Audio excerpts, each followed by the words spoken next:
تفسیر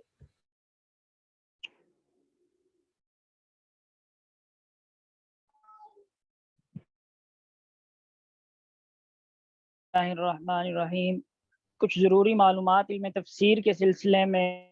تو یہ یاد رکھیے کہ عربی زبان میں تفسیر کے لفظی معنی ہے کھولنا، واضح کرنا، اور اصطلاح میں علم تفسیر اس علم کو کہتے ہیں جس میں قرآن کریم کے معنی بیان کیے جائیں، اس کے کھول کر واضح کیا جائے۔ قرآن کریم میں آپ صلی اللہ علیہ وسلم کو بھی اللہ تعالیٰ نے یہی فریضہ سونپا ہے، انزلنا الیک الذکر لتبین للناس، اور ہم نے آپ کی طرف قرآن پاک اتارا کریں ما نزل الیہم، جو ان کی طرف اتارا گیا ہے۔ اور یہ بھی یاد ہے کہ آپ صلی اللہ علیہ وسلم صحابہ کرام کو صرف قرآن کریم کے الفاظ ہی نہیں سکھاتے تھے، اس کی پوری تفسیر بیان فرمایا کرتے تھے۔ یہی وجہ ہے کہ صحابہ کرام کو ایک ایک سورت لگ جاتے تھے، اور جب تک آپ صلی اللہ علیہ وسلم دنیا میں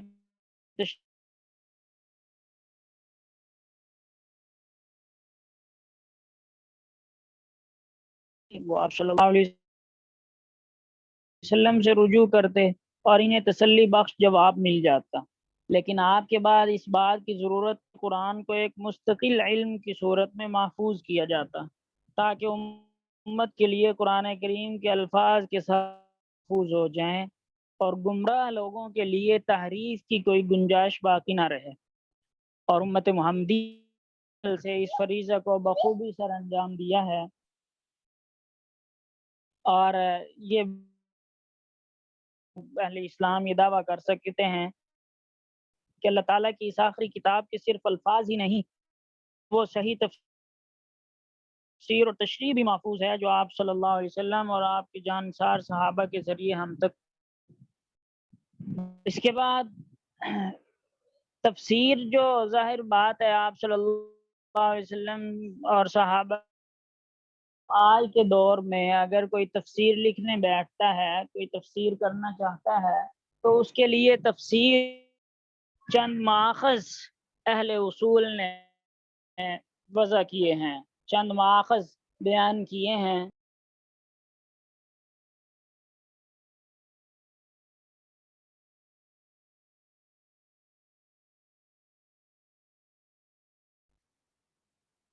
وہ ماخذ جو ہیں مفسر کے لیے ضروری ہے کہ اپنی تفسیر کرتے ہوئے ان کو مد نظر رکھے۔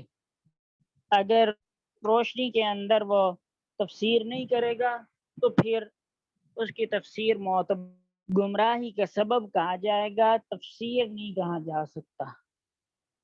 تو تفسیر کے ماخذ علم نے 6 ماخذ لکھے ہیں،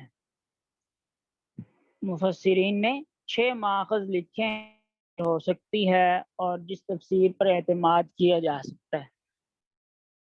ان میں سے پہلا ماخذ ہے، ماخذ کہا جاتا ہے میں کو جہاں سے بات لی جا سکے، تو وہ ماخذ پہلا ہے قرآن۔ یہ اکثر ایسا ہوتا ہے کہ مفسرین جب کسی آیت کی تفسیر کرتے ہیں نا، چاہتی ہے کہ اس کی تفسیر قرآن کریم ہی کی کسی دوسرے مقام سے کی جائے۔ مثلا میں مختصر اور مجمل چیز بیان ہے تو پھر پورے قرآن کے اندر مفسر دیکھتا ہے کہ اس کی تفصیل آیا کہیں نہیں آئی۔ اگر قرآن کریم میں اس کی تفصیل مل جائے تو پھر قرآن کریم کی آیات سے ہی اس کی ہے، اور اس کو کہا جاتا ہے تفسیر القرآن بالقرآن، کہ قرآن کی قرآن سے تفسیر کی جا رہی ہے۔ چنانچہ اس کی مثال ایک ہی آپ لوگوں سے عرض کرتا ہوں، سورہ فاتحہ کے اندر ہے انعمت علیہم، کہ اللہ ہمیں ان لوگوں کے راستے پر چلائیے جن پر آپ کا انعام ہو۔ اب انعام کن لوگوں پر ہوا ہے، یہ سورہ فاتحہ کے اندر ان کا ہے، تو وہ پہلے قرآن کریم کے اندر نظر دوڑائے گا کہ آیا کہیں پر ایسے لوگوں کا تذکرہ کہ ان پر میرا انعام ہے یا ان پر اللہ تعالیٰ کی جانب سے انعام نازل ہوا ہے، تو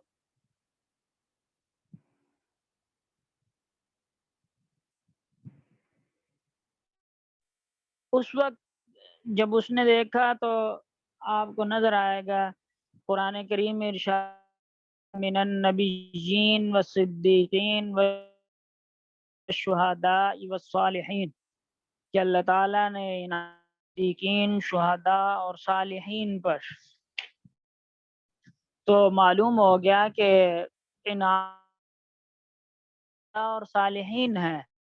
تو سورہ فاتحہ میں جو انعام کی دعا کی گئی، اللہ ہمیں ان لوگوں کے راستے پر چلا، یعنی انبیاء، صدیقین، شہداء اور صالحین کے راستے پہ۔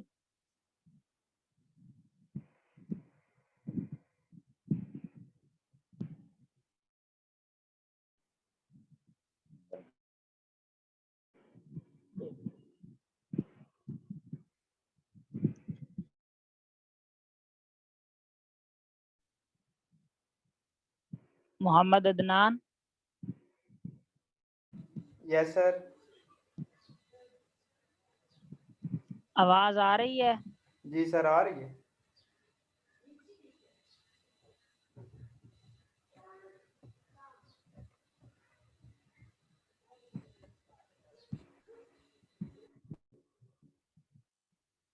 آپ صلی اللہ علیہ وسلم کے اقوال اور افعال کو کہتے ہیں، جیسا کہ پیچھے بیان کیا جا چکا ہے۔ اللہ تعالیٰ نے آپ صلی اللہ علیہ وسلم کو مبعوث ہی اس لیے فرمایا تھا کہ آپ لوگوں کے سامنے قرآن کی تشریح کھولیں۔ چنانچہ آپ صلی اللہ علیہ وسلم نے اپنے قول اور عمل دونوں سے یہ فریضہ بحسن خوبی انجام دیا۔ اسی مبارک کام میں گزری اور آپ کی جو زندگی ہے وہ یوں کہ تفسیر ہے۔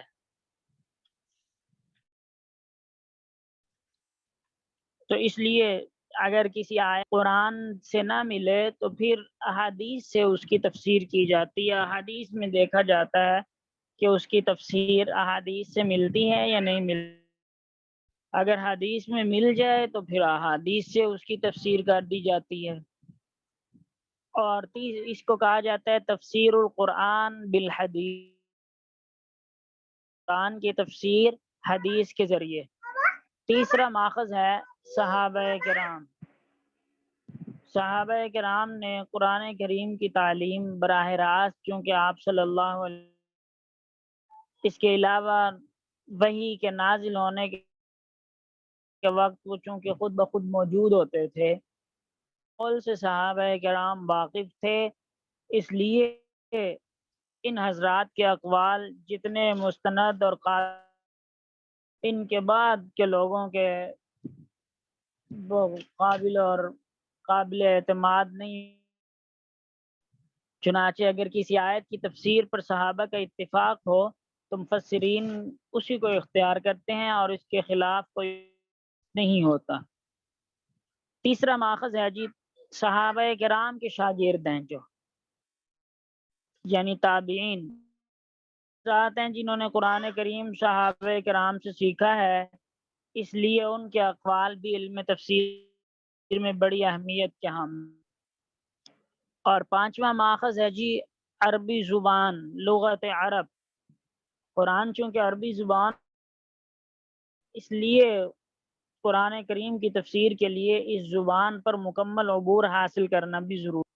قرآن کریم کی بہت سی آیات ایسی ہیں کہ اس کے پس منظر میں چونکہ کوئی شان نزول یا کوئی اور فقہی یا کلامی مسئلہ نہیں ہوتا، تفسیر میں آپ صلی اللہ علیہ وسلم یا صحابہ اور تابعین کے اقوال منقول نہیں ہوتے، چنانچہ ان کی تفسیر لغت عربی ہوتی ہے اور لغت ہی کی بنیاد پر اس کی تشریح کی جاتی ہے۔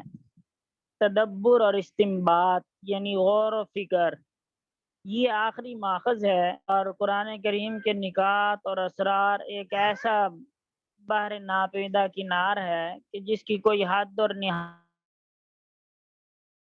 جس شخص کو اللہ تعالیٰ نے اسلامی علوم میں بصیرت عطا فرمائی ہو وہ جتنا اس میں غور و فکر کرتا ہے نئے نئے اسرار نئے نئے رموز اس کے سامنے آتے ہیں۔ چنانچہ مفسرین کرام اپنے اپنے تدبر کے نتائج بھی فرماتے ہیں، لیکن یہ اسرار اور نکات اسی وقت قابل قبول ہوتے ہیں جبکہ وہ پہلے 5 ماہ اگر ان میں سے کسی سے متضاد ہو رہے ہوں تو وہ معتبر نہیں ہوتا۔ یہ تو ہو گئے ماخذ۔ اس کے بعد آپ لوگ سنتے رہتے ہیں اسرائیلیات۔ اسرائیلی کبھی نو سر نہیں سنا۔ تو اسرائیلیات کیا چیز ہے؟ تو اصل میں یہ بات یاد رکھیے، کرام میں بعض ایسے حضرات بھی تھے جو پہلے جن کا تعلق اسلام سے پہلے یہود سے تھا، یا تو ان کی یعنی اہل کتاب سے جو روایتیں ہم تک پہنچی ہیں تو ان کو اسرائیلیات کہا جاتا ہے۔ اسلام لے آئے تو جب انہوں نے قرآن کی تفسیر پڑھانا شروع کی تو وہ اپنی کتابوں میں موجود واقعات بھی کچھ تھے، تو اب ان واقعات کو اسرائیلی روایات کہا جاتا ہے۔ تو ان کا حکم کیا ہے؟ اسرائیلی 3 صورتیں ہیں کہ وہ اسرائیلی روایات یا تو قرآن اور حدیث کے موافق ہوں گی، یا اگر تو موافق ہوں تو ان کو لے لیا جائے گا، ان پہ عمل درست ہے، اور اگر وہ گا اور اگر اسرائیلی روایات ایسی ہیں کہ قرآن کریم میں نہ ان کی نفی ہے ثبوت ہے، تو پھر ان کے بارے میں ہم کہیں گے لا نصدق ولا نکذب، کہ ہم تصدیق کرتے ہیں اور نہ ہی تکذیب کرتے ہیں۔ سمجھ آ گئی ہے جی؟ اسرائیلی روایات کا یہ حکم ہو گیا۔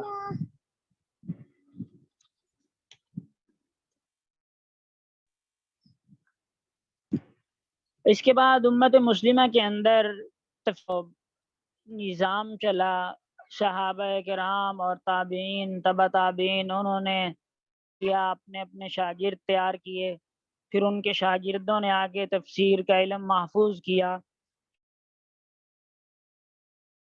عمدہ اور مشہور چند تفاسیر ہیں جو بہت زیادہ مقبول ہوئی، زیادہ ان کو شہرت حاصل ہوئی۔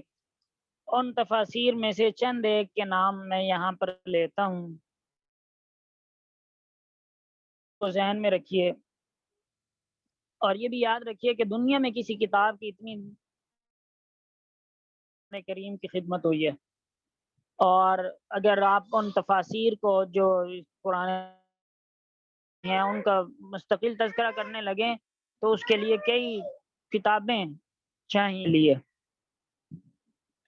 لیکن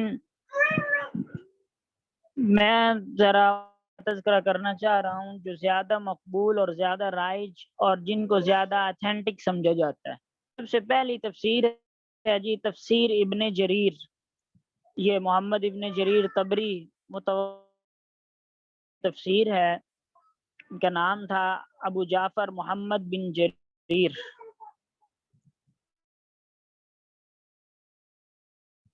یہ اونچے درجے کے مفسر بھی ہیں، محدث بھی ہیں اور مورخ بھی ہیں، اور ان کے بارے میں منقول ہے لکھنے میں مشغول رہے اور ہر روز یعنی ہر دن 40 صفحات لکھا کرتے تھے، چاہنے کا معمول تھا، اور محققین نے ان کو اہل سنت کے جلیل یہ تفسیر ان کی 30 جلدوں میں ہے، بعد کی تفاسیر کے لیے بنیاد کی حیثیت رکھتا۔ اور اسی طرح تفسیر ابن کثیر ہے دوسری، یہ حافظ اماد الدین دمشقی رحمۃ اللہ علیہ کے ہے، جو جن کی وفات 774 ہجری میں ہوئی ہے، اور 4 جلدوں میں یہ شائع ہو چکی ہے۔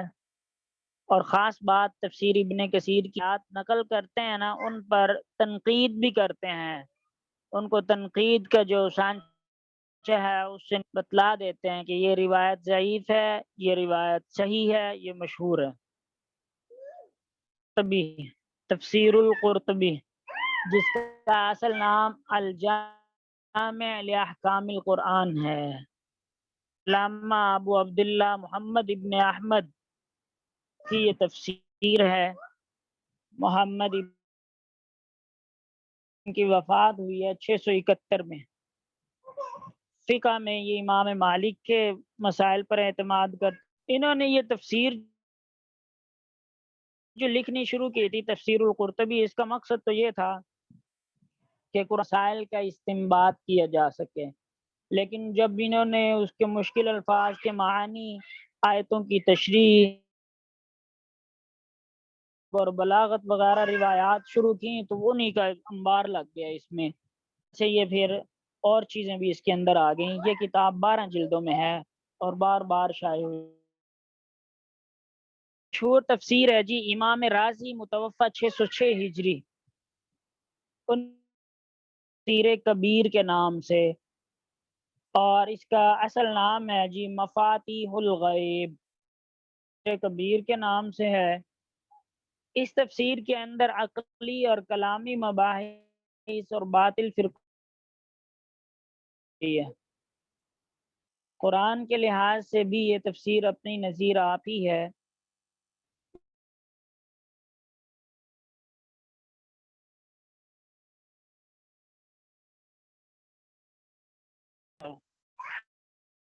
اور اس کی ایک تفصیل اس میں یہ ہے کہ امام رازی نے تفسیر کر سکے تھے، سورہ فتح تک خود لکھی ہے، اس کے بعد سورہ فتح سے آخر تک شہاب الدین بن خلیل دمشقی نے لکھی ہے، یا پھر شیخ مولی۔ مطلب یہ ہے کہ وہ آخری جو 4.5 پارے ہیں یا 5 پارے ہیں کر سکے، وہ بعد میں کی گئی ہے۔ اور اسی طرح البحر بحیان غرناطی کی، اور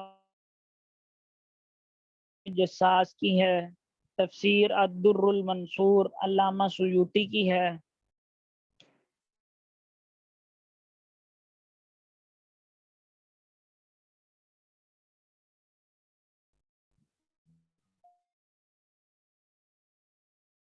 اور تفسیر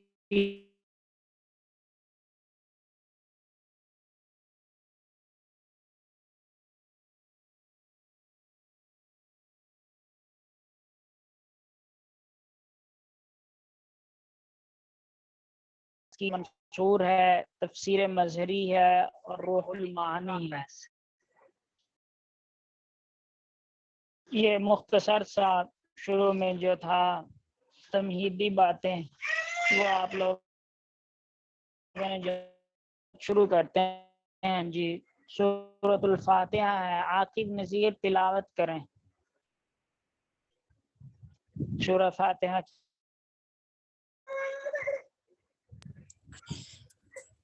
أعوذ بالله من الشيطان الرجيم.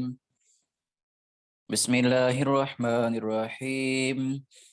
الحمد لله رب العالمين الرحمن الرحيم مالك يوم الدين إياك نعبد وإياك نستعين اهدنا الصراط المستقيم صراط الذين أنعمت عليهم غير المغضوب عليهم ولا الضالين.